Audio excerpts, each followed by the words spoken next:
காலை நேர பிரதான செய்திகளின் ஊடாக நர்மதா சிறில் முதலில் தலைப்பு செய்திகள்.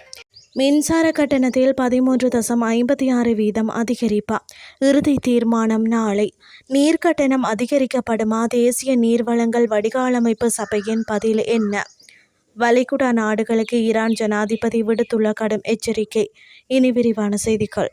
மின்சார கட்டண திருத்தம் தொடர்பான தனது இறுதி தீர்மானத்தை இலங்கை பொது பயன்பாடுகள் ஆணைக்குழு நாளை அறிவிக்க உள்ளது.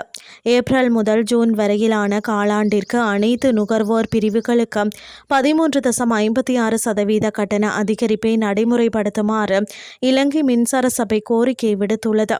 தற்போது நிலவும் கடும் வறட்சி, தரமற்ற நிலக்கரி விநியோகம் மற்றும் மின் உற்பத்திக்காக அதிகளவில் டீசலை சார்ந்திருக்க வேண்டியுள்ளமை போன்ற காரணங்களால் உற்பத்தி செலவு அதிகரித்துள்ளதாக மின்சார சபை அறிவித்துள்ளது. தற்போது எதிர்பார்க்கப்படும் வருமானத்தை விட செயல்பாட்டு செலவுகளுக்கு மேலதிகமாக 15.8 பில்லியன் ரூபாய் தேவைப்படுவதால் இந்த விலை உயர்வு கோரப்பட்டுள்ளது.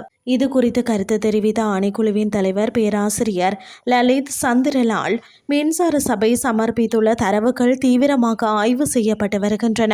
கட்டணத்தை அதிகரிப்பதா அல்லது தற்போதைய நிலையிலேயே பேணுவதா என்பது குறித்து நாளை இறுதி முடிவு எடுக்கப்படும்.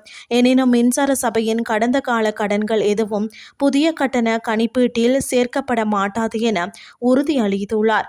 இதேவேளை உலக சந்தையில் எரிபொருள் விலை ஏற்ற இறக்கங்கள் நிலவிய போதிலும் தற்போதைக்கு நாட்டில் திட்டமிடப்பட்ட மின்வெட்டுகள் எதுவும் மேற்கொள்ளப்பட மாட்டாது என அவர் மேலும் குறிப்பிட்டார்.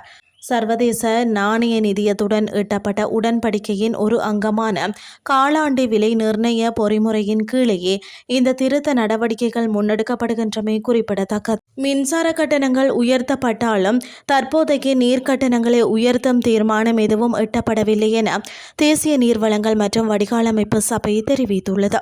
வழக்கமாக வருடத்தில் 2 முறை மட்டுமே கட்டண திருத்தங்கள் குறித்து ஆராயப்படும் என சபையின் தலைவர் சந்தன பண்டார தெரிவித்துள்ளார். எதிர்கால தேவைகளை கருத்தில் கொண்டு ஆரம்பத்திலேயே மேலதிகமாக 50,000 கனமீட்டர் உற்பத்தி நிலையமும் கழுக்கங்கை திட்டத்தின் கீழ் 1,36,000 கனமீட்டர் நிலையமும் அமைக்கப்பட உள்ளன.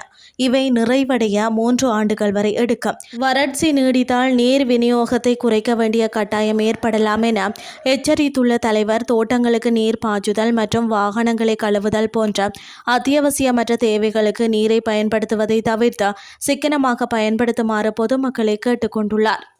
இனி வெளிநாட்டு செய்திகள். ஈரான் ஜனாதிபதி மசூத் பெசஸ்கியான் அண்டை நாடுகளுக்கு எச்சரிக்கை ஒன்றை விடுத்துள்ளார். அவர் கூறியதாவது: ஈரான் ஒருபோதும் போரை தானாக தொடங்காது. ஆனால் ஈரானின் உள்கட்டமைப்புகள் அல்லது பொருளாதார மையங்கள் குறிவைக்கப்பட்டால் அதற்கு மிக வலிமையான பதிலடி கொடுக்கப்படும்.